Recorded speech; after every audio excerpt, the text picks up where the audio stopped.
Daniel Barret era el seudónimo de Rafael Espósito, que desgraciadamente falleció en 2011 siendo todavía joven. Escribió este libro, de magnético título, Los sediciosos despertares de la anarquía, y en él se planteó, con el escenario de América Latina, el papel que podía desempeñar el anarquismo tras la caída del llamado, o mal llamado, socialismo real. Era un momento en el que los profetas del neoliberalismo aseguraban que se había producido el fin de las ideologías. Otra manera de decirlo es que solo quedaba la ideología predominante, que era la suya. Sin embargo, el despertar de la anarquía se produce una y otra vez, y para Espósito ello responde a una configuración de pensamiento que posee raíces sociales e históricas perfectamente ubicables. Espósito distingue al menos tres clases de factores que confluyen en el anarquismo organizado. En primer lugar, modos de pensar, de sentir y de actuar.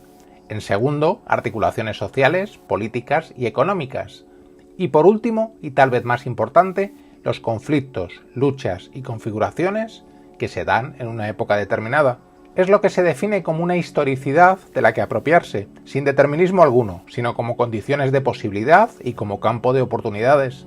Por supuesto, la teoría y la praxis anarquistas, junto al movimiento consecuente, se consuman en una configuración abierta de pensamiento y acción. Lo que Espósito quiere expresar es que el anarquismo no se ajusta a un esquema rígido e inmóvil, sino que va construyendo su historia como un movimiento sujeto al influjo de las condiciones en que actúa. No estamos ya en los tiempos de la Primera Internacional, ni en los de la Revolución Española, y tampoco en el más reciente, situándonos en el escenario latinoamericano, de la confianza ingenua en la Revolución Cubana y en la militarización de la izquierda concretada en las guerrillas. Existen procesos que exigen al anarquismo una adecuación, lo que puede conllevar cierta renovación teórico-ideológica, e incluso pueden darse nuevos modelos de organización y acción. Espósito se esfuerza en reclamar un nuevo paradigma revolucionario, que puede no tener nada que ver con los que se han producido en el pasado. No quiere el autor indicar cuál es ese paradigma revolucionario, sino señalar su necesidad, y ello sin caer en ninguna acomodación a realidad alguna, ni apostar por esos extraños mejunjes ideológicos que a veces se quieren dar. Espósito no habla de posibilismo, entendido como claudicación de convicciones y adecuación a realidades que son ajenas a las ideas libertarias. Tampoco apuesta por la unión con esas corrientes oportunistas, cuya concepción nada tiene que ver con lo que entiende el anarquismo por socialismo y revolución social.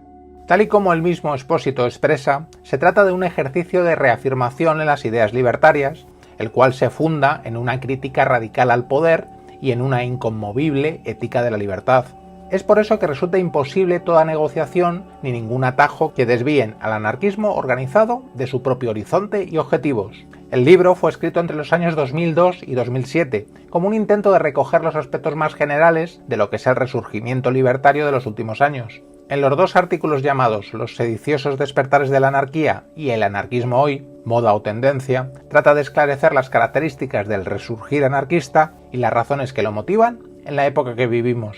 Como ya se ha insinuado, hay una serie de factores relevantes: el fin de los regímenes socialistas y la hecatombe política que ello supone, el fracaso de las políticas conservadoras, a pesar de la desaparición de su gran rival, y en último lugar la aparición de movimientos sociales autónomos con creciente protagonismo, lo cual no tiene por qué ser posterior a los acontecimientos anteriores. Es en ese espacio en el que confluyen todas esas circunstancias en las que el anarquismo, en cuanto a pensamiento y a prácticas, de nuevo crece con sus originales propuestas: el aliento de la utopía, el ejercicio implacable de la crítica en profundidad y el despliegue de las rebeldías consiguientes. Es en el texto llamado El mapa del despertar en América Latina donde el autor examina con detalle el anarquismo organizado en una región concreta, que es lógicamente la que tiene más a su alcance. Son centenares las organizaciones anarquistas desveladas en el trabajo, desigualmente distribuidas por América Latina, y algunas de ellas solo con unos años de existencia. Ese escenario mostrado da una imagen inequívoca de un despertar anarquista, aunque Espósito, en el artículo llamado El movimiento anarquista latinoamericano de nuestros días, realidades y tareas, recuerda que todavía hay mucho por hacer y muchas deudas por saldar. El anexo del libro, llamado El encuentro anarquista uruguayo, en 2003, está en la misma línea del análisis anterior, con el territorio que mejor conoce el autor. A pesar del optimismo inmediato que podía producir el escenario mostrado por esta obra, Lo que se pide enseguida al anarquismo organizado es una redefinición actualizada de sus trazos con el objetivo de adquirir sus propias señas de identidad, todo lo sólidas y atractivas posibles. Es por lo tanto también una llamada de atención sobre un posible agotamiento de ese despertar sin consecuencias memorables, y hay que entenderlo como un nuevo campo de oportunidades y desafíos sujetos a una historicidad concreta. Así, honestamente, Espósito también muestra en su obra las lógicas limitaciones que obstaculizan el desarrollo del movimiento anarquista.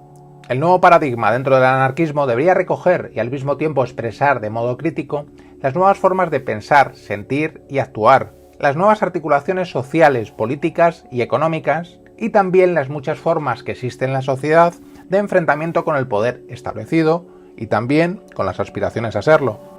Huelga decir que Espósito no habla en absoluto de renunciar a la rica historia de pensamiento y de acción del anarquismo, y ni siquiera de dar por periclitados aquellos modelos históricos que tanto éxito tuvieron en el pasado, el anarcosindicalismo y las organizaciones específicas. Lo que se reclama es precisamente recoger todas esas experiencias y elaborar una nueva síntesis con lo mejor y más apropiado que la enseñanza de la historia nos proporciona. Es la ausencia de un paradigma revolucionario sólido lo que supone que se produzcan tantas corrientes dentro del anarquismo, como nunca antes se dieron, lo que conlleva, junto a una deseable pluralidad, una importante ambigüedad. Es por eso que otra tarea a realizar es la de limar asperezas y llegar a un terreno de entendimiento y de solidaridad. Espósito no entra a juzgar unas u otras corrientes, aunque su deseo de establecer un sólido y realista paradigma revolucionario ya parece anunciar que ciertas ideas estrafalarias, por muy antiautoritarias que se presenten, tendrán difícil acomodo en él. En cualquier caso, no hay fórmulas infalibles, y dicho esfuerzo solo lo puede llevar a cabo de manera colectiva la generación en curso, siempre con una aspiración internacionalista.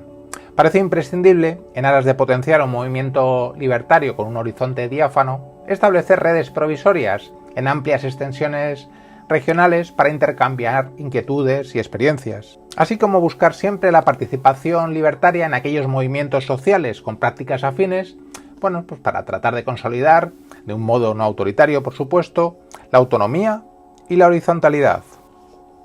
Hasta muy pronto.